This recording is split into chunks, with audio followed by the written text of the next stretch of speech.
স্বামী স্ত্রী দুজনেই যদি জান্নাতে যায় তাহলে তারা কি এক জান্নাতে থাকবে নাকি আলাদা জান্নাতে থাকবে? কাজের এই ব্যস্ততার ভিতরে কিভাবে আল্লাহর প্রিয় বান্দা হতে পারবে একটু দয়া করে জানাবেন। বাবা মাকে খুশি করলে স্ত্রী মন খারাপ করে, আবার স্ত্রীকে খুশি করতে গেলে বাবা মার মন খারাপ হয়। তাই বাবা মার জন্য স্ত্রীকে ত্যাগ করা লাগে। আমি কি করব একটু বলবেন? আমার মা মারা গেছেন। আমার মা মারা যাওয়ার 4 দিন পরে আমার বাবা বিয়ের কথা বলে মানুষের কাছে। আমার প্রশ্ন হলো, আমার বাবা কি এটা বলা ঠিক হয়েছে কিনা? 40 দিন না যেতে এটা নিয়ে আমার বাবা আমাদের ভাই বোন কারোর সাথে যোগাযোগ করেন না। দক্ষিণ কোরিয়াতে মদ পান করা অনেকটা পানি পান করার মতো সহজ। আমরা অনেকেই এখানে শুকরের মাংস থেকে ঠিকই বেঁচে থাকলেও মদ অনেক সহজেই তেমনটা গুরুত্ব না দিয়েই খেয়ে থাকি।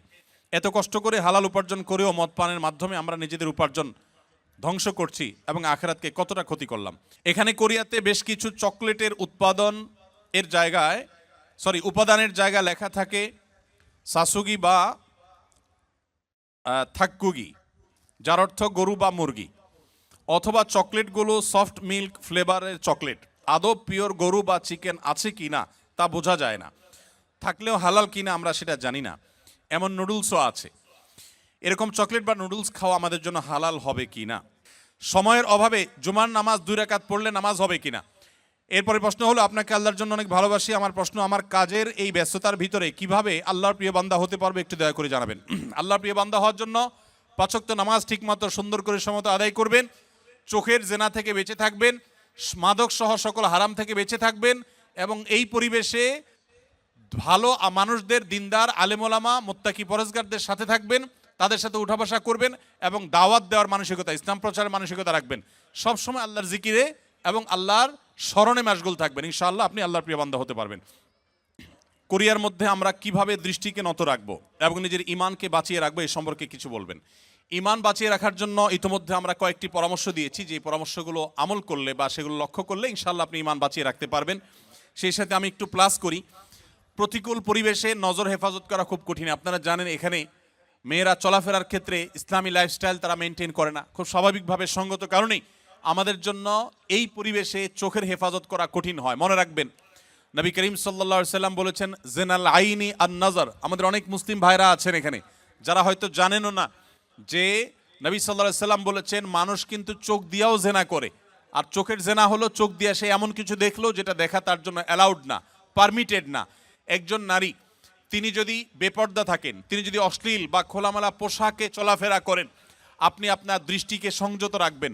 যথাসম্ভব আপনার দৃষ্টি সীমানায় এরকম কোনো মহিলা, এরকম কোনো নারী পড়লে সাথে সাথে নিজের নজরকে আপনি সংযত করে নেবেন। আল্লাহ তাআলা বলেছেন, কুল্লিল মুমিনিনা ইয়াগুদ্দু মিন আবসারিহিম ওয়া ইয়াহফাযু ফুরুজাহুম। হে আল্লাহ তাআলা বলেছেন তার রাসূলকে, হে রাসূল আপনি ঈমানদারদেরকে বলে দিন তারা যেন তাদের দৃষ্টিগুলোকে সংযত করে, অবনত করে। আমি জানি এই কাজটা শুধু কঠিন নয়, মহা কঠিন। এই কাজটা শুধু কঠিন নয়, চরম পর্যায়ের কঠিন। মনে রাখবেন, আপনাদেরকে এই ধরনের পরিবেশে ঈমানের উপর টিকে থাকতে হলে, আমরা যারা বাংলাদেশে থাকি, আমাদের ঈমান এর মিটার যদি হয় 10-এ, আপনার ঈমানের মিটার থাকতে হবে 15-তে। কারণ আপনার এই প্রতিকূল পরিবেশে টিকে থাকা, এটার জন্য আপনার ঈমানের এক্সট্রা পাওয়ারের প্রয়োজন আছে। সো আমি আপনাদেরকে বিনীতভাবে অনুরোধ করতে চাই যে চোখের হেফাজত করার জন্য আপনারা আপ্রাণ চেষ্টা করবেন। মনে রাখবেন, চোখ দিয়া হারাম জিনিস যখন দেখেন হয়তো নগদ আনন্দ পান, কিন্তু স্থায়ীভাবে আপনার কষ্ট, বেদনা, ব্যথা, যন্ত্রণা এগুলো কিন্তু ঠিকই হয়। হয় কি হয় না বলেন? মনে রাখবেন, চোখে দেখার পর, হারাম জিনিস দেখার পর সেটা যদি আপনি হাতের নাগালে না পান, সঙ্গত কারণে পাবেন না, আর না পেলে আপনার মধ্যে এক ধরনের যন্ত্রণা, এক ধরনের কষ্ট হয়। আর যখন নিজেকে কষ্ট করে সংযত রাখবেন, ইচ্ছাকৃত হারাম জিনিস দেখবেন না, সেটা টিভির স্ক্রিনেও না, মোবাইলের মনিটরেও না এবং বাইরেও না, তাহলে দেখবেন প্রথম আপনার একটু কষ্ট হবে কিন্তু পরবর্তীতে শান্তি অনুভব হবে। অনেক লোক নামাজ কালাম পড়ে কিন্তু চোখে খারাপ জিনিস মোবাইলে দেখে, কম্পিউটারে দেখে, টেলিভিশনে দেখে, বাইরে দেখে। মনে রাখবেন, এটা হলো আপনাদের জন্য সবচেয়ে বড় পরীক্ষার বিষয়। অন্য অনেক কাজ এখানে করা সহজ, আমি জানি। মদ না খেয়ে থাকা সহজ, শুকরের গোশত না খেয়ে থাকাও সহজ, অনেক হারাম কাজ থেকে বেঁচে থাকা এখানে সহজ, এমনকি নামাজ পড়াটাও তুলনামূলক সহজ। এই পরিবেশের মধ্যে, কোরিয়ার মাটিতে এবং এই জাতীয় যে সমস্ত দেশগুলোতে এই ধরনের পরিবেশ আছে, এই সমস্ত পরিবেশে আপনাদের জন্য সবচেয়ে কঠিন কাজটা হলো এই চোখগুলোকে হেফাজত করা। এর চাইতে কঠিন আরেকটা কাজ নাই। আল্লাহ তাআলা আমাদের সবাইকে সেই তৌফিক দান করুন, আমরা যেন আমাদের দৃষ্টিগুলোকে অবনত করতে পারি। মনে রাখবেন আল্লাহ বলেছেন ইন্নাস সামআ ওয়াল বাসারা ওয়াল ফুআদা কুল্লু উলাইকা কানা আনহু মাসউলা। মানুষের কান, মানুষের চোখ, মানুষের অন্তর, প্রত্যেকটা অঙ্গকে আলাদা আলাদা জিজ্ঞাসা করা হবে এই চোখ দিয়ে কত গুনাহ করেছেন। 10 বছর 20 বছর আপনি কোরিয়াতে ছিলেন, আপনি জাপানে ছিলেন, আপনি ইংল্যান্ডে ছিলেন, আপনি অমুসলিম প্রধান দেশে ছিলেন যেখানে পর্দা পশিদার বালাই নেই, যেখানে মেয়েরা খোলামেলা চলাফেরা করে। আপনার প্রতিদিন সকাল থেকে রাত পর্যন্ত ঘুমানো পর্যন্ত শত শতবার সহস্রবার এই চোখের গুনাহ হয়ে থাকে, অথচ আপনি মদ টাচ করেন না, হয়তো আপনি শুকর টাচ করেন না, হয়তো আপনি হারাম খান না, হয়তো আপনি হারাম থেকে বেঁচে থাকার জন্য সংগ্রাম চালাচ্ছেন, কিন্তু চোখ দিয়ে আপনি অনবরত আপনি হারাম করছেন। আপনার মুখকে হারাম থেকে বাঁচিয়েছেন কিন্তু চোখকে আপনি বাঁচাতে পারেন নাই, তাহলে আপনি সাকসেস হতে পারবেন না। এই জন্য এই প্রতিকূল পরিবেশে যদি নিজেকে টিকাতে কেউ না পারে, তার জন্য এই পরিবেশে থাকাই জায়েজ নাই যে নিজেকে এই গুনাহ থেকে বাঁচাতে পারবে না। এই জন্য ভাইরা এই সংগ্রামটা আমাদের করতে হবে, চেষ্টা করবো তো ইনশাআল্লাহ। আল্লাহ তাআলা আমাদের সবাইকে সেরকম ঈমানের শক্তি দান করেন যেন আমরা চোখের জেনা থেকে নিজেদেরকে বাঁচিয়ে রাখার চেষ্টা করতে পারি। যারা বিবাহিত তারা স্ত্রীকে নিয়ে আসার চেষ্টা করবেন, ফ্যামিলি সহ থাকার চেষ্টা করবেন, এবং বাহিরে বের হওয়ার সময় মনেই করবেন যে আমি রাস্তাঘাটে চলতে ফিরতে আমার চোখের এরিয়াতে অনেক বেপর্দা নারী আসবে, সো আমি যথাসম্ভব যতটুকু সম্ভব অবনত রাখবো নিজের দৃষ্টিকে। এর বাইরে যদি চোখ পড়ে যায়, আমার ইচ্ছার বাইরে চোখ পড়ে গেছে, সাথে সাথে আমি ফিরিয়ে নিয়েছি, ইনশাআল্লাহ এর কারণে গুনাহ হবে না। আল্লাহ তাআলা আমাদেরকে মাফ করবেন ইনশাআল্লাহ। দক্ষিণ কোরিয়াতে মদ পান করা অনেকটা পানি পান করার মতো সহজ।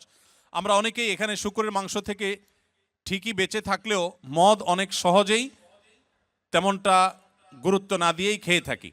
এত কষ্ট করে হালাল উপার্জন করেও মদ পানের মাধ্যমে আমরা নিজেদের উপার্জন ধ্বংস করছি এবং আখিরাতকে কতটা ক্ষতি করলাম। দেখুন, মাদক, যে কোনো মাদক, এটা সেবন করাকে ইসলাম হারাম করেছে। শুধু ইসলাম হারাম করেছে এই জন্যই আমরা খাবো না তা নয়, সেটা তো বটেই। মূলত ইসলাম হারাম করেছে সেজন্য আমরা পান করব না, কিন্তু পাশাপাশি এও আমরা জেনে রাখি যে মাদক আসক্ত মানুষের শরীরের ইমিউন দুর্বল হয়ে যায়। আপনারা দেখেছেন কোভিড-19-এ তুলনামূলকভাবে মুসলমান দেশগুলোতে দেখবেন যে মানুষ অনেক কম ক্ষতিগ্রস্ত হয়েছে। আমাদের দেশের কথা যদি বলেন, বাংলাদেশে মাস্ক 2 নম্বর না 3 নম্বর না 4 নম্বর আল্লাহ জানে, এ হলো সব 2 নম্বর জিনিসপত্র। কিন্তু আলহামদুলিল্লাহ কোভিড-19-এ মানুষ আমাদের পার্শ্ববর্তী দেশ ভারতে যেভাবে মারা গেছে, দিল্লিতে যেভাবে লাশের স্তূপ পড়েছে, ঢাকায় সে তুলনায় কিছুই হয় নাই। সৌদি আরব সহ মুসলিম দেশগুলোতে এমন ক্ষতি হয় নাই, অথচ অমুসলিম প্রধান দেশগুলোতে অনেক বেশি ক্ষতি হয়েছে। এর অন্যতম বড় কারণ হলো মুসলিম প্রধান দেশগুলোতে মানুষ সাধারণত মাদক গ্রহণ করে না। মাদক গ্রহণ করতে করতে মানুষের লাং ক্ষতিগ্রস্ত হয়, বিভিন্ন অর্গান ক্ষতিগ্রস্ত হয়, মানুষ ধ্বংসের দিকে চলে যায়। তো আমরা, আল্লাহ তাআলা মাফ করুক, যাদেরকে আল্লাহ তাআলা তৌফিক দিয়েছেন হালাল উপার্জন করার, বিদেশে আসার, তারা এখানকার মাদকের ছড়াছড়ি দেখে যদি এখান থেকে মাদক সেবন করেন, গ্রহণ করেন, তো মনে রাখবেন দুনিয়া উপার্জন করছেন ঠিকই, আপনার আখিরাত ধ্বংস করছেন। মাদক সেবন করা হারাম, কঠোর হারাম। আল্লাহ তাআলা বলেছেন ইন্নামাল খামরু ওয়াল মাইসিরু ওয়াল আনসাবু ওয়াল আজলামু রিজসুম মিন আমালিশ শাইতানি ফাজতানিবু। মদ, জুয়া, এই সবগুলো শয়তানি কর্মকাণ্ড, অতএব এগুলো থেকে তোমরা বিরত থাকো। এই মাদক আসক্ত হয়ে মানুষ অনেক অন্যায় কাজ করে, অনেক হারামের দিকে চলে যায়। নবী সাল্লাল্লাহু আলাইহি সাল্লাম বলেছেন, দুনিয়াতে যে হারাম মদ পান করবে, আখিরাতের যে ড্রিঙ্কস থাকবে জান্নাতের, সেটা আল্লাহ তাআলা ওই ব্যক্তিকে পান করতে দিবেন না, সে জান্নাত থেকে মাহরুম থাকবে। এই জন্য এই লোভকে আমাদের সামলানোর চেষ্টা করতে হবে। আমরা যারা কোরিয়ায় থাকি, তারা আমাদের ছেলে সন্তানকে যদি ইসলামের দায়ী বানাতে চাই, তাহলে প্রথম থেকে কিভাবে শুরু করব এবং কোথায় বা কোন প্রতিষ্ঠানে ভর্তি করাবো, এবং এর পরের ধাপে কোথায় কিভাবে শুরু করব, শেষ পর্যন্ত বলবেন ইনশাআল্লাহ। দেখুন প্রবাসী ভাইরা যারা এই দেশে ফ্যামিলি নিয়ে আছেন, আপনাদের হয়তো আরেকটু সময় লাগবে। আপনাদের নিজেদেরকে মসজিদ ভিত্তিক বিভিন্ন মাদ্রাসা গড়ে তুলতে হবে। এই মাদ্রাসাতে ছেলে মেয়েদেরকে দক্ষ আলেম ওলামাদের মাধ্যমে আপনারা পড়াশোনা করায় বড় করবেন, আলেম হওয়ার প্রাথমিক কাজ শেষ করবেন। এরপরে তারা যথানিয়মে সৌদি আরবে, মিশরে, বিভিন্ন দেশের ইসলামিক ইউনিভার্সিটিগুলোতে তারা যাবে, পড়ালেখা করবে, ইনশাআল্লাহ তারা দায়ী আল্লাহ হয়ে আসবে। সেই সাথে যারা এখানে আছেন আর সন্তানরা দেশে আছে, আপনাদের সন্তানকে, বাচ্চা সন্তানকে ছোট থেকেই ভালো কোনো মাদ্রাসা, যেখানে ভালো পড়ালেখার মান খুব ভালো, নাম করা, ফেমাস এক জিনিস, আর ভালো হওয়া আরেক জিনিস। এখন ভালো মাদ্রাসা এটা আপনি চিনবেন কিভাবে? এটা আপনার জন্য চেনা ডিফিকাল্ট। এটার জন্য আপনি 2 জন বা 3 জন আলেম মানুষ, যিনি বিচক্ষণ ভালো আলেম, তাকে বলবেন, ভাই এই মাদ্রাসার পড়াশোনার মান কি, আপনি একটু নিজে দেখে আমাকে পরখ করে বলেন। 2-3 জন যদি রেকমেন্ড করেন যে হ্যাঁ এটা ভালো, তাহলে সেখানে আপনি বাচ্চা ভর্তি করাবেন। ভর্তি করার পর চোখ বন্ধ করে ছেড়ে দিবেন না যে হুজুরের কাছে দিয়ে আসেন বাচ্চা মানুষ হয়ে গেছে। একটার পর একটা আপনি ফলো আপ করতে থাকবেন নিয়মিত, যে বাচ্চা ঠিক মতো আছে কিনা, পড়তেছে কিনা, পড়ালেখা, নামাজ কালাম, ইবাদত বন্দি সব ঠিক আছে কিনা। এরপর আপনি একটা পর্যায়ে ওই সন্তানকে সামনের দিকে একই রুটে একই নিয়মে আপনি নিয়ে আসবেন, প্রয়োজনে দেশের বাইরে পাঠাবেন ইনশাআল্লাহ। কিন্তু নিশ্চয়ই 2-3 জন আলেমের তত্ত্বাবধানে বাচ্চাকে রাখবেন এবং মাঝে মধ্যে আলেমদেরকে দিয়ে চেক করাবেন যে ঠিক আছে কিনা। এখানে কোরিয়াতে বেশ কিছু চকলেটের উপাদানের জায়গায় লেখা থাকে সাসুগি বা থাক্কুগি, যার অর্থ গরু বা মুরগি, অথবা চকলেটগুলো সফট মিল্ক ফ্লেভারের চকলেট। আদৌ পিওর গরু বা চিকেন আছে কি না তা বোঝা যায় না, থাকলেও হালাল কিনা আমরা সেটা জানি না। এমন নুডলসও আছে। এরকম চকলেট বা নুডলস খাওয়া আমাদের জন্য হালাল হবে কি না? প্রশ্নটি লিখেছেন ভাই আবির। আপনার প্রশ্ন উত্তর হলো যে যত চকলেট আছে ওয়ার্ল্ড ওয়াইড, বেশিরভাগ চকলেটগুলোতেই আসলে হারামের উপস্থিতি বা উপাদান থাকার সম্ভাবনা জোরালো। সবগুলোতে না, অনেক চকলেট আছে এর বিপরীতে আলহামদুলিল্লাহ যেগুলো হালাল, যেগুলোতে হারাম কোনো উপাদান নেই। এই বিষয়টা পৃথিবীর অন্য অনেক দেশে নিরূপণ করা সহজ, আপনাদের কোরিয়াতে একটু কঠিন। আপনি জাপানে গেলেও দেখবেন যে বিভিন্ন বাজারে, বিভিন্ন সুপার মার্কেটে, বিভিন্ন মার্টে, সুপার মলে, সুপার শপিং মলে আপনি দেখবেন যে চকলেট হোক, যে কোনো ফুড হোক, সেখানে স্ক্যান করে চেক করা যায় এটা হালাল কি হারাম, এখানকার উপাদান কি, সব ডিটেল জানা যায়। এবং হালাল সার্টিফিকেশন প্রতিষ্ঠানগুলো খুবই স্ট্রং সেসব দেশে, যার কারণে হালাল সার্টিফিকেশনের উপরে নির্ভর করা যায়। আপনাদের এখানে এখনও সেটা হয় নাই, তবে আলহামদুলিল্লাহ যেভাবে দিন দিন আমাদের প্রবাসী বাংলাদেশি ভাইরা বাড়ছেন, পাকিস্তানি, আরাবিয়ান, অন্যান্য দেশি ভাইরাও দিন দিন আসছেন, আশা করা যায় অচিরেই ইনশাআল্লাহ কোরিয়াতেও হালাল সার্টিফিকেশনের অথরিটি এরকম গড়ে উঠবে, তখন আপনাদের জন্য সহজ হবে। আপাতত যারা এখানে আছেন আমি তাদেরকে বলবো আপনি এটার উপাদানের মধ্যে সন্দেহপূর্ণ কোনো কিছু থাকলে সেটাকে অ্যাভয়েড করবেন। মনে রাখবেন সন্দেহপূর্ণ বিষয়কে অ্যাভয়েড করাটা খুবই জরুরি একটা বিষয়। যেটা আপনি নিশ্চিত হালাল জানবেন শুধু সেটাই গ্রহণ করবেন, আর যেটাকে সন্দেহ মনে হবে সেটা আপনি অ্যাভয়েড করে চলবেন। চকলেট না খেলে কি আমরা মারা যাব ভাই? কি বলেন, চকলেট না খেলে কি খুব বেশি অসুবিধা হবে আমাদের? অতএব আমরা যথাসম্ভব সন্দেহপূর্ণ খাবার অ্যাভয়েড করে চলবো, তাহলে ইনশাআল্লাহ হারাম থেকে বেঁচে থাকা সহজ হবে। তাবিজ পরা শিরক, কিন্তু কোনো সমস্যার কারণে তাবিজ পড়ে সমাধান যদি হয়, তাবিজ ফেলে দিলে যদি সমস্যা হয়, তাহলে আমি কি করব? দেখুন, তাবিজের ব্যবহার সম্পর্কে আমরা বলেছি। তাবিজের মধ্যে যদি শিরকি কোনো কিছু থাকে সেটা শিরক হওয়ার ব্যাপারে কারোর কোনো দ্বিমত নেই। আর তাবিজের মধ্যে যদি শুধু কোরআনের আয়াত লেখা থাকে, শিরকপূর্ণ কোনো কিছু না থাকে, সেটাকে অনেক উলামায়ে কেরাম জায়েজ বলেছেন। কিন্তু সুন্নাহ যে না, অর্থাৎ তাবিজ ব্যবহার করা যে নবী সাল্লাল্লাহু আলাইহি সাল্লামের আদর্শ সুন্নাহ না, এই ব্যাপারে কোনো আলেমের দ্বিমত করবার কোনো সুযোগ নেই। তিনি কখনো তাবিজ ব্যবহার করেনও নাই, কাউকে দেনও নাই, কাউকে দিয়ে লেখায়ও দেন নাই। তবে তিনি করেছেন ঝাড়ফুঁক করেছেন, বিভিন্ন আয়াত, বিভিন্ন সূরা, দোয়া পড়ে ফু দিয়েছেন, এটা তিনি করেছেন। তো এই ব্যাপারে কোনো সন্দেহ নেই। এবার আসুন, আপনি তাবিজ ব্যবহার করার পর আপনার সুস্থ থাকেন ধরা যাক, আবার খুলে ফেললে আপনি অসুস্থ হয়ে যান, তাহলে আপনি কি করবেন? উত্তর হলো, আপনি সুস্থ থাকেন বা অসুস্থ হন, তাবিজে কাজ করুক বা না করুক, যেটা সুন্নাহ না সেটা আপনি করবেন না। অনেকে আছেন অনেক শিরকি কাজ করেন, শিরকি কাজ করলে তিনি ভালো থাকেন, আবার শিরকি কাজ না করলে তিনি অসুস্থ হয়ে যান। তাদেরকে আমরা বলতে চাই, আপনার সুস্থ অসুস্থতার সাথে বিষয়টা সম্পৃক্ত না, এটা ঈমানের বিষয়। শয়তান অনেক সময় আমাদের উপর অনেক প্রভাব বিস্তার করে আমাদের ঈমান নষ্ট করার চেষ্টা করে। আপনার বরং এই সমস্ত ক্ষেত্রে ছুঁড়ে ফেলে দিয়ে আল্লাহর প্রতি ঈমান আনতে হবে। আপনার ক্ষতি হোক, কষ্ট হোক, সেটাকে মেনে নিতে হবে। এটা আপনার ঈমানের টেস্ট। অতএব এক্ষেত্রে কোনোভাবেই বিফল হওয়া যাবে না। দাওয়াত দেওয়ার উদ্দেশ্যে কোরিয়ান ভাষা শিখলে সওয়াব হবে কিনা? শুধু সওয়াব হবে? এটা অনেক বড় ইবাদতের বিষয়, অনেক বেশি সওয়াবের বিষয় হবে যদি কেউ দাওয়াতের নিয়তে কোরিয়ান ভাষা শিখেন, যে আমি ভাষাটা শিখলাম, এই ভাষা দিয়ে আমার সুপারভাইজারকে, বিভিন্ন ব্যক্তিকে ইসলামের সৌন্দর্য, ইসলামের বিউটিগুলো আমি তাদের সামনে তুলে ধরবো ইনশাআল্লাহ। এই নিয়তে যদি আপনি শিখেন তাহলে আরো বেশি সওয়াব পাবেন ইনশাআল্লাহ তাআলা। দারিদ্রতা একজন মুসলমানের জন্য অভিশাপ কিনা? আমাদের সমাজে আমাদের নবী সাল্লাল্লাহু আলাইহি সাল্লাম খেয়ে না খেয়ে দিন কাটিয়েছেন, কিন্তু দারিদ্রতা বরকত না থাকা আমাদের সমাজে অভিশাপ বলা হয়। প্রশ্নটি গুছিয়ে উপস্থাপন করতে পারলাম না। দেখুন, দারিদ্র এটা কোনো অভিশাপ নয়, আবার ধনী হওয়াটাও কোনো নেয়ামতের বিষয় নয়। এটা ভ্যারি করে। অনেকে ধনী হয়ে জান্নাতে জাহান্নামে যাবে, আবার অনেকে গরিব হয়েও জান্নাতে যাবে। আপনি কি করছেন সেটা হলো বিষয়। অনেক সম্পদ আছে, আপনি সেই সম্পদের অপব্যবহার করেছেন, অন্যায়ভাবে সম্পদ উপার্জন করেছেন, তাহলে আপনার জাহান্নামের যাত্রা আপনি নিশ্চিত করেছেন। আবার যদি কেউ গরিব, সে হারামের দিকে যায় নাই, এই জন্য সে গরিব থেকেছে, তাহলে গরিব থাকার কারণে সে বরং জান্নাতে যাবে ইনশাআল্লাহ তাআলা। এই জন্য জান্নাত এটা গরিবদের ঠিকানা বা জাহান্নাম ধনীদের ঠিকানা বা উল্টা এরকম কোনো কথা নেই। জান্নাত জাহান্নাম নির্ভর করে মানুষের আমলের উপরে। আপনি ধনী কি গরিব সেটা বিষয় নয়, সম্পদ কিভাবে কামাই করছেন, কোথায় খরচ করেছেন, এটা হলো জান্নাত বা জাহান্নামে যাওয়ার মূল বিষয়। আমাদের প্রবাসীদের জন্য বাংলাদেশে একটা প্রবাসী মাদ্রাসা স্থাপন করার অনুরোধ এবং জোর দাবি জানাচ্ছি। মাশাআল্লাহ, সুন্দর অনুরোধ। প্রবাসী ভাইদের বাচ্চা কাচ্চা নিয়ে অনেক বেশি আপনারা পেরেশান থাকেন, আমরা জানি। আলহামদুলিল্লাহ অনেকেই এটা উদ্যোগ নিয়েছেন এবং সন্দেহাতীতভাবে এটা প্রশংসনীয় কাজ হবে যে প্রবাসীদের বাচ্চাদের জন্য আলাদা একটা মাদ্রাসা দেওয়া যাক। কিন্তু সেক্ষেত্রে যেটা সমস্যা হবে যে প্রবাসীদের বাচ্চারা স্থানীয় যাদের বাবা মা দেশে আছেন তাদের বাচ্চাদের সাথে যদি মিশতে না পারে, তাহলে সেক্ষেত্রে আলাদা নতুন নতুন সমস্যা তৈরি হতে পারে। ধরুন একটা মাদ্রাসা বা একটা স্কুলের সমস্ত স্টুডেন্টই বাপ দেশে নেই, তো বাপ দেশে না থাকার কারণে যাদের বাবা মা দেশে আছেন তাদের সাথে মিশার যে প্রয়োজনীয়তা আছে, তাদের মিশার মাধ্যমে অনেক ভালো কিছু অর্জন হতে পারে। এই জায়গাটাতে একটা গ্যাপ তৈরি হওয়ার আশঙ্কা আছে। তারপরেও সেই গ্যাপ তৈরি না হয় সেরকম কোনো পদ্ধতি অবলম্বন করে কেউ বা কারা করতে পারে। আমরা আমাদের আসন্না ফাউন্ডেশনের যে মাদ্রাসা আছে সেখানে বিশেষ করে প্রবাসী যারা আছেন তাদের বাচ্চা কাচ্চা যদি ভর্তি পরীক্ষায় তারা টিকে যায়, আমরা তাদেরকে বিশেষ গুরুত্বের সাথে ভর্তি করায় থাকি আলহামদুলিল্লাহ। আপনারা যারা নিজেরা প্রবাসে আছেন আর সন্তান দেশে আছেন, আপনাদেরকে আমি বলতে চাই প্রবাসীদের জন্য মাদ্রাসা হোক বা না হোক, এটাতে ভালো দিক থাকুক বা না থাকুক, আপনাদের দীর্ঘদিন পর্যন্ত এভাবে প্রবাসে পড়ে থাকা ঠিক না, এটা ভালো করে জেনে রাখবেন। অনেক প্রবাসীরা আছেন 10 বছর 20 বছর 25 বছর বিদেশে পড়ে থাকেন, কারণ টাকার নেশা এমন এক জিনিস এটা সহজে কাটে না। দেশে যাওয়ার পরে প্রিয়জন আত্মীয় স্বজন ছেলে মেয়ের মধ্যে থাকার পরে মায়া হয়, তাদের প্রতি মায়া হওয়ার পরে বলে না আর ফিরে যাব না।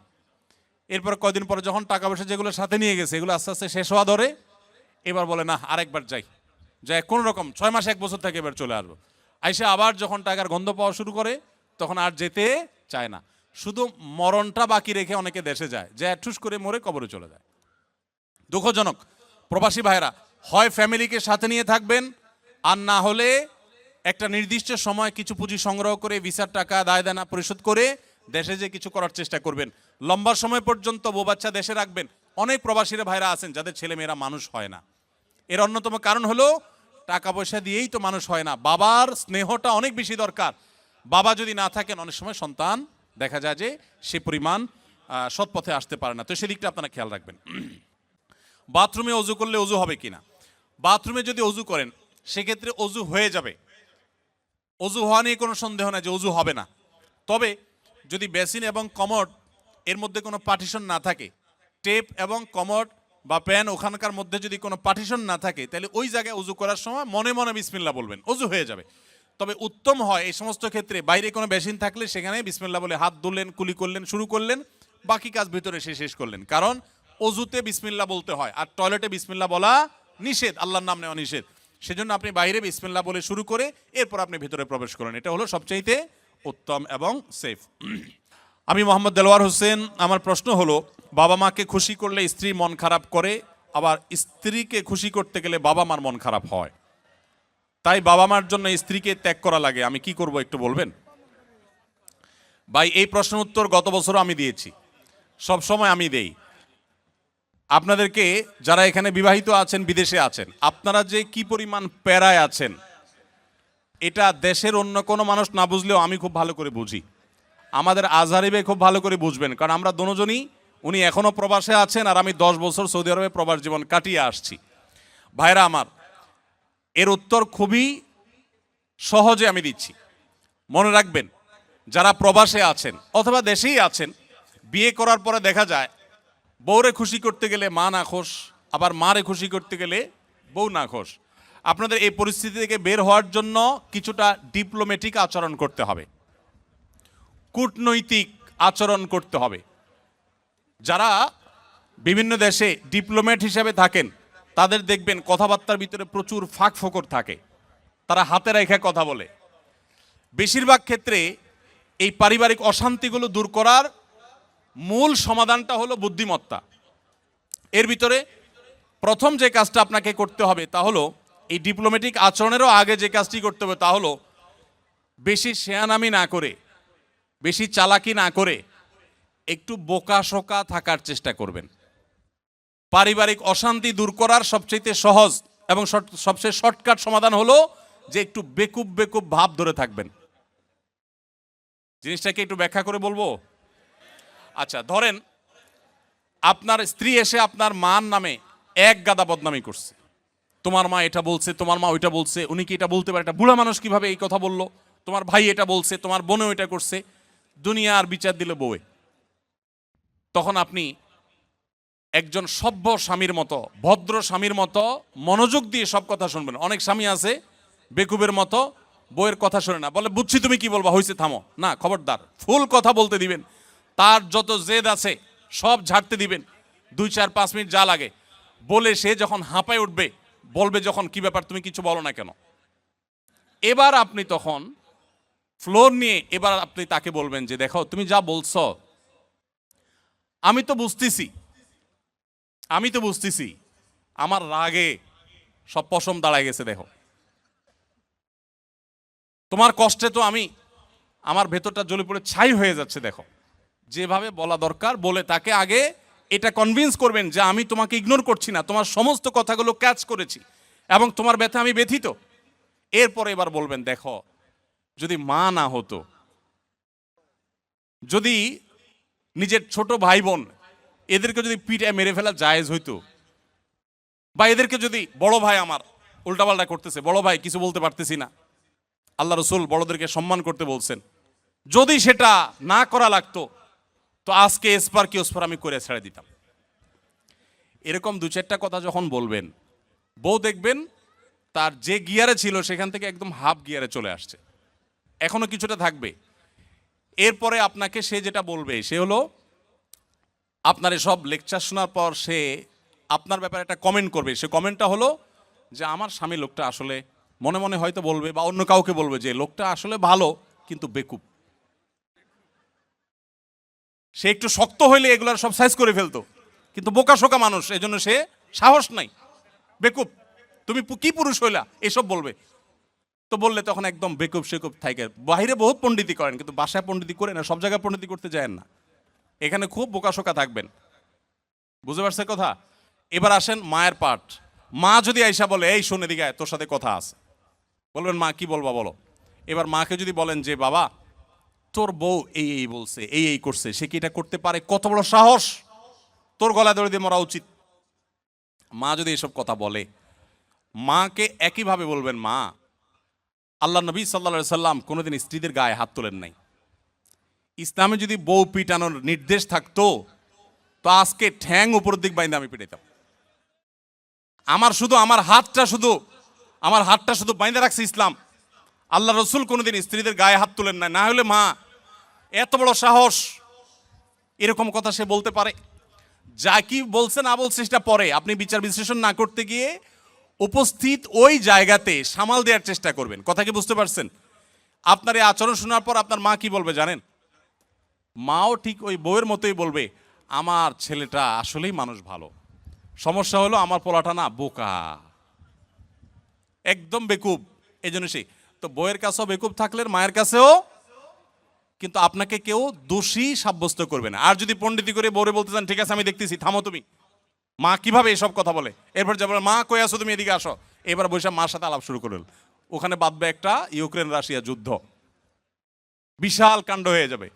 ওই কাণ্ড করার পর বউয়ের কাছে আইসা যদি মনে করেন যে বউয়ের জন্য মার সাথে ঝগড়া করছি, বউ মনে হয় খুশি হবে, জীবনও খুশি হবে না, জীবনও খুশি হবে না।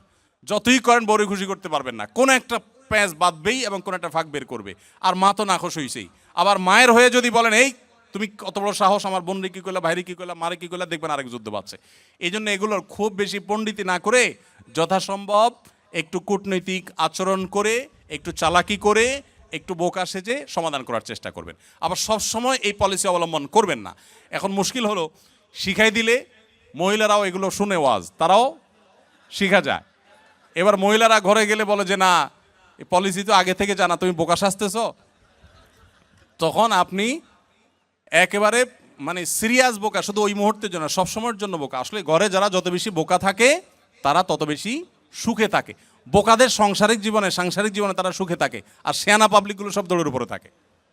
এই জন্য বাহিরে ব্যবসা বাণিজ্যের দোষে শেয়ানামি করেন, পাকনামি করেন, কিন্তু ঘরে বেশি পাকনামি করতে আইসেন না। এটা মুরব্বী মানার চেষ্টা করেন। তবে হ্যাঁ, কিছু কিছু ক্ষেত্রে আপনাকে তো স্ট্রংও হতে হবে। আমি এই কথা বলছি এর মানে এই না যে আপনার স্ত্রীর প্রতি আপনার মা বোন জুলুম করবে আর আপনি সবসময় শুধু নাটক করে যাবেন না, তাদেরকেও বিনয়ের সাথে তাদের অন্যায় থেকে আগে বিচার বিশ্লেষণ করবেন, তারা অন্যায় করছে কিনা, বাধা দিবেন। আবার স্ত্রী যদি ভুল করে তাকেও অন্যায়ের থেকে বাধা দিবেন।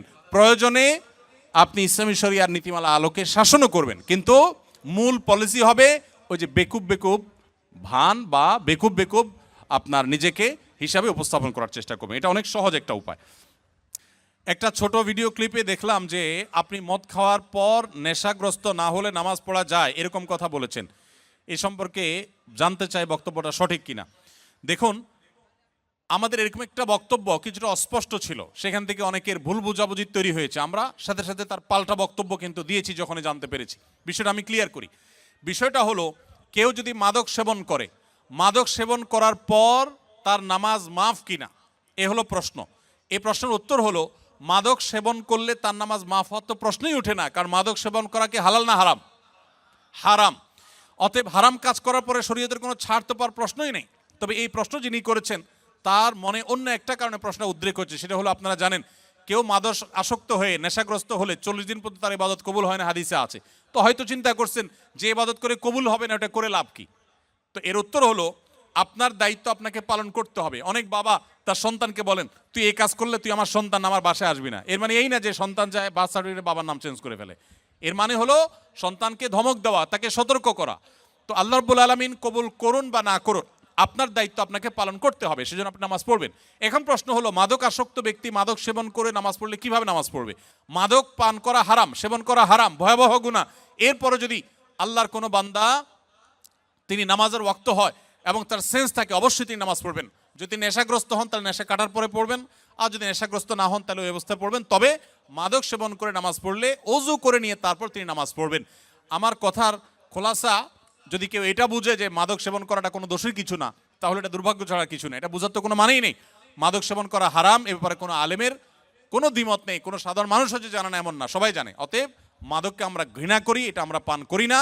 তবে যদি কেউ করে, নামাজ পড়তে হলে ওযু করে পবিত্র হয়ে তারপর সে নামাজ পড়বে। আর নেশাগ্রস্ত থাকলে নেশা কাটার পরে সে নামাজ পড়বে, এবং ভবিষ্যতে আর মাদক সেবন না করার জন্য তাকে প্রতিজ্ঞাবদ্ধ হতে হবে। এরপরের প্রশ্ন, আমার মা মারা গেছেন, আমার মা মারা যাওয়ার 4 দিন পরে আমার বাবা বিয়ের কথা বলে মানুষের কাছে। আমার প্রশ্ন হলো, আমার বাবা কি এটা বলা ঠিক হয়েছে কিনা?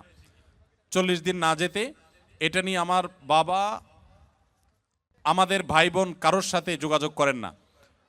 দেখুন, কারোর স্ত্রী মারা গেলে তিনি যদি 3 দিন 4 দিন 5 দিন পর বিয়ে করেন বা বিবাহের কথা বলেন, এটা শরিয়ার দৃষ্টিকোণ থেকে দোষের কিছু না।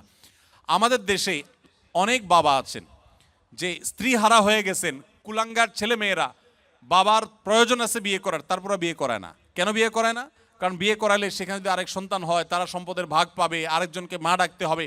এর চাইতে অমানুষ সন্তান আরেকটা হতে পারে না। আপনি যদি বাবার সুসন্তান হয়ে থাকেন, তাহলে মনে রাখবেন, মানুষের বৃদ্ধ বয়সে কথা বলার জন্য একটা মানুষের প্রয়োজন হয়, একান্ত আলাপের জন্য একটা মানুষের প্রয়োজন হয়। তখন আপনি আপনার বাবাকে দেখে শুনে যদি ভালো একজন স্ত্রী জীবন সঙ্গিনীর ব্যবস্থা করে দেন, বিয়ের উদ্যোগ নেন, আপনি আসলে সুসন্তান এবং বাবার মতো দায়িত্বশীল। আমাদের দেশে বেশিরভাগ সন্তানরাই, বেশিরভাগ ছেলেমেয়েরাই বাবা মার দ্বিতীয় বিয়ে হোক, বাবার দ্বিতীয় বিয়ে, মায়ের, এমনকি মাও যদি বাবা হারা হন, অর্থাৎ স্বামী হারা হন, অর্থাৎ আপনার বাবাকে হারিয়ে ফেলেন, তাহলে তাকেও আপনার চেষ্টা করা উচিত যে কোনো না কোনোভাবে যদি তার বিবাহের প্রয়োজন হয়, সন্তানরা উচিত তাকে বুঝিয়ে, মায়েরা সাধারণত বিবাহ বসতে চায় না, তার প্রয়োজন থাকলে তারও বিবাহ দেওয়ার উদ্যোগ নেওয়া উচিত। আর বাবার ক্ষেত্রে সন্তানরা অনেক বেশি অ্যাগ্রেসিভ থাকে, বিবাহ দিতে চায় না, তো এটা উচিত না। 3 দিন 4 দিন পরে বিয়ে করা যাবে না এমন কোনো কথা নেই। তবে হ্যাঁ, দৃষ্টিকটু হয়, দেখতে অসুন্দর দেখা যায়। আপনার একেবারে চোখে পড়ার মতো এখনো মৃত মানুষের মৃত্যুর পরের যে বেদনাবদের পরিবেশ, সেটাই এখনো যায় নাই, এখনই বিয়ের আলাপ করছে, সেটা তো অবশ্যই দৃষ্টিকটু, সেটা যেন না হয় সেটা খেয়াল রাখা দরকার।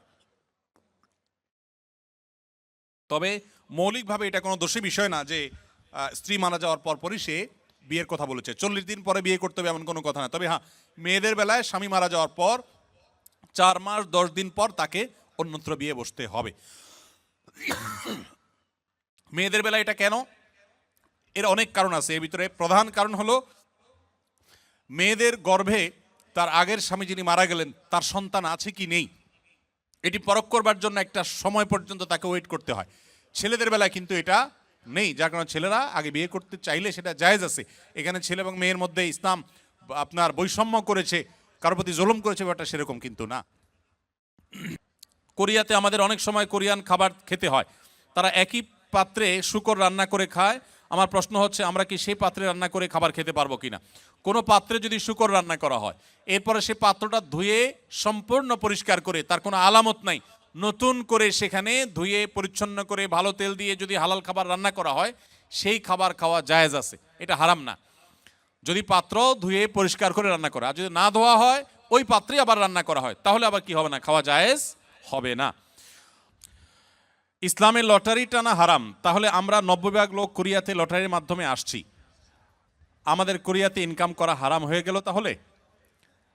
না ভাই, এই প্রশ্নটির উত্তর বোঝার আগে আমাদেরকে জানতে হবে লটারি, সব লটারি কি হারাম কিনা। উত্তর হলো না, সব লটারি হারাম না।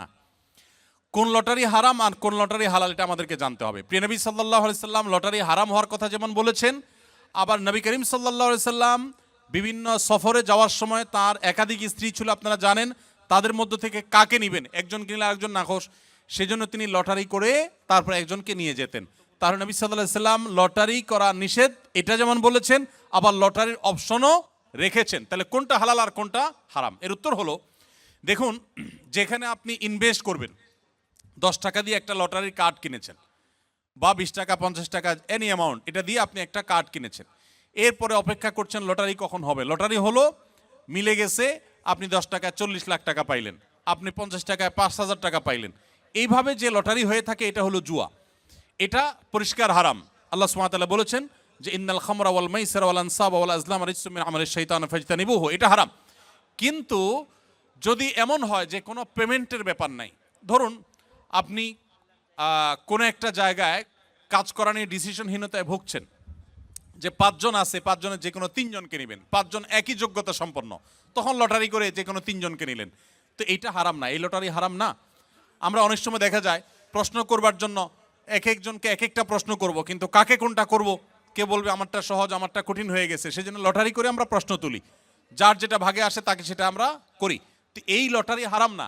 যেই লটারিতে ইনভেস্ট আছে, টাকার বিনিময়ে লটারি করে কিনে তারপরে সেখান থেকে আপনি লাভ করার সম্ভাবনা থাকে, লাভও হতে পারে, লসও হতে পারে, পুরো টাকা মারও যেতে পারে, এই লটারিটা হারাম।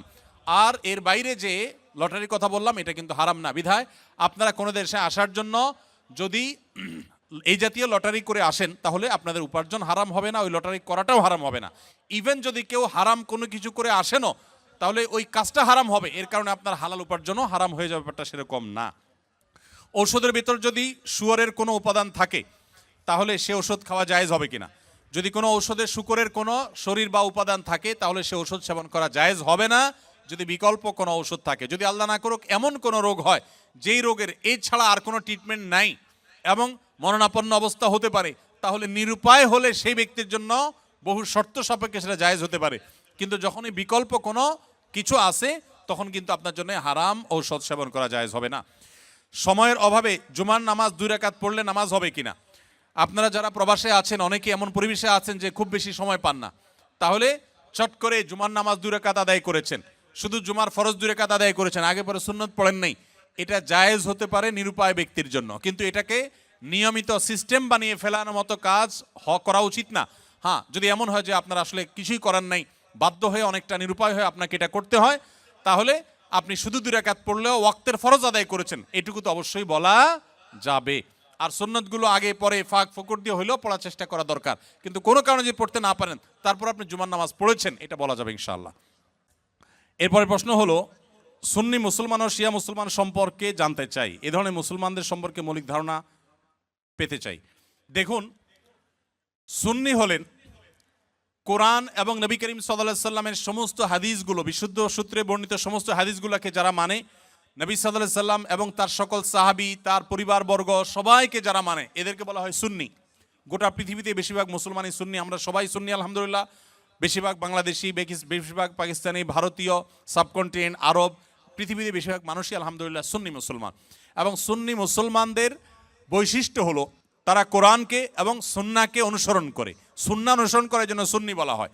আর শিয়া হলো সেই সমস্ত মানুষেরা যারা আল্লাহকে মানে, নবী সাল্লাল্লাহু আলাইহি সাল্লামের নবুয়তকেও মানে, যদিও তাদের একটা গ্রুপ নবী সাল্লাল্লাহু আলাইহি সাল্লামের নবুয়ত নিয়েও সন্দেহ করে। আর এর পাশাপাশি তারা শুধুমাত্র নবী পরিবারের সদস্যদেরকে মানে, সাহাবীদেরকে তারা মানে না, বরং সাহাবীদের সাথে শত্রুতা বিদ্বেষ তারা জ্ঞাপন করে, লালন করে। তো এই কারণে তারা শিয়া এবং আলাদা হয়েছেন। শিয়ারা তারা বিভ্রান্তির দিকে আছেন। শিয়া পন্থাটা বিভ্রান্তির পন্থা, এটা হেদায়েত এবং সত্য থেকে বিচ্যুত। নবী করিম সাল্লাল্লাহু আলাইহি সাল্লাম বলেছেন, আমার পরে তোমরা আমার সুন্নত, আমার খলিফাদের সুন্নতকে আঁকড়ে ধরবা। নবীর সুন্নত এবং আদর্শ যদি কেউ আঁকড়ে না ধরে, সাহাবীদের যদি আদর্শকে কেউ যদি ইগনোর করে, সে কখনো ভালো মুসলমান হতে পারে না। এজন্য আমাদেরকে সতর্ক থাকতে হবে এবং ভালো মুসলমান হতে হলে অবশ্যই কোরআন এবং সুন্নাহ উভয়টাকে অনুসরণ করতে হবে। শিয়াদের মধ্যে কিছু কিছু গ্রুপ আছে যারা বিভ্রান্ত, পরিপূর্ণ ইসলাম থেকে তারা বাহির হয়নি। আবার দুই একটা গ্রুপ আছে তারা আম্মাজান আয়েশার চরিত্রে কালিমা লেপন করে, কোরআনের আয়াত নিয়ে সন্দেহ করে, নবী সাল্লাল্লাহু আলাইহি সাল্লামের রিসালাত নিয়ে সন্দেহ করে তারা ইসলামের গণ্ডি থেকে খারিজ হয়ে গেছেন। আল্লাহ তাআলা আমাদেরকে কোরআন এবং সুন্নাহ উভয়টার অনুসরণ করার তৌফিক দিয়েছেন। আমরা আলে বাইতকে, রাসূলুল্লাহ সাল্লাল্লাহু আলাইহি ওয়াসাল্লামের পরিবারকেও ভালোবাসি, আবার তার সাহাবীদেরকেও ভালোবাসি। আমরা এখানে কোনো বিভক্ত করি না, তারা বিভক্তি করেছে, এই হলো তাদের সাথে আমাদের পার্থক্যের জায়গা। স্বামী স্ত্রী দুজনেই যদি জান্নাতে যায়, তাহলে তারা কি এক জান্নাতে থাকবে নাকি আলাদা জান্নাতে থাকবে? স্বামী স্ত্রী দুজনে যদি জান্নাতে যায়, দুজনকে দুই জান্নাতে দিলে তারা সুখে থাকবে না এক জান্নাত দিলে সুখে থাকবে? কি বলেন? আপনারা যারা বিবাহ করেছেন, স্বামী স্ত্রী দুজনেই আল্লাহ চাহেন তো জান্নাতে দিলেন, দুজনকে আল্লাহ তাআলা দুই জান্নাতে রাখলেন, তো আপনারা কি মানসিকভাবে সুখে থাকবেন? তাহলে কিভাবে এটা প্রশ্ন আসতে পারে বা কিভাবে প্রশ্ন উঠতে পারে? মনে রাখবেন, স্বামী স্ত্রী উভয়ে যদি জান্নাতে যান, আল্লাহ তাআলা উভয়কে একসঙ্গে রাখবেন। শুধু তা নয়, জান্নাতে যে হুররা থাকবেন, এই হুরদের সবার নেতৃত্বে থাকবেন তার স্ত্রী। এখন আপনি বলবেন যে অনেক মহিলা আমাদের কাছে প্রশ্ন করে লিখে দেয়। একবার এক মহিলা লিখেছিলেন যে ভাই, এমন একটা আমল শিখিয়ে দেন যে আমলটা করলে আমার স্বামী জান্নাতে আর যা পাক হুর অন্তত পাবে না। তো আমি উত্তরে বলেছি, দেখুন বোন, দুনিয়াতে যেরকম সতীনের প্রতি একটা দুঃখ, কষ্ট, জেদ, ক্ষোভ এটা থাকে, পৃথিবীর সব মেয়েদেরই থাকে। আল্লাহ এভাবে সৃষ্টি করেছেন, কেউ আসলে শেয়ার করতে চায় না, স্বাভাবিক। তবে জান্নাতে মানসিকতাটা এরকম থাকবে না। আল্লাহ তাআলা বলেছেন, ওয়ানাজা'না মা ফি সুদুরিহিম মিন গিল, জান্নাতে অন্তরের যত হিংসা, হাসাদ এগুলো সব আল্লাহ তাআলা বের করে দিবেন, রিফাইন্ড হয়ে যাবে। আপনার এখন মনে হচ্ছে যে আমি কিভাবে এটা সহ্য করব, সেখানে আপনার কাছে এটা কোনো বিষয় মনে হবে না। আর মনে রাখবেন, মূল স্ত্রীর মর্যাদা আপনার থাকবে, তাদের সেই মর্যাদা থাকবে না। যাই হোক, তো জান্নাতের এবং দুনিয়ার বিষয়টা সম্পূর্ণ ভিন্ন ভাই। আমরা অনেকে জান্নাতকে দুনিয়ার সাথে তুলনা করি। এক লোক, তিনি ধূমপান করেন, তিনি বলেন যে ভাই, জান্নাতে তো যা চাবে আল্লাহ তাই দিবে, তো আমি তো বিড়ি ছাড়া থাকতে পারি না, জান্নাতে কি আল্লাহর কাছে এটা চাইলে আল্লাহ দেবে কিনা? তো আমার উত্তর হলো, আপনার এই যে বিড়ি বা ধূমপান করার যে, সিগারেট পান করার যে আপনার বদভ্যাস আছে, এই কুরুচি জান্নাতে থাকবে না ইনশাআল্লাহ। আপনার এই কুরুচিটাই কি হয়ে যাবে? চেঞ্জ হয়ে যাবে ইনশাআল্লাহ। অতএব জান্নাতে স্বামী স্ত্রী উভয় যদি যান, তারা একসঙ্গে শুধু থাকবেন তা নয়, বরং তারা স্বামী স্ত্রী হিসাবেই থাকবেন ইনশাআল্লাহ। আল্লাহ আমাদের সবাইকে জান্নাতে একত্র হওয়ার তৌফিক দান করুন। আস-সুন্নাহ ফাউন্ডেশন, উম্মার স্বার্থে সুন্নাহর সাথে।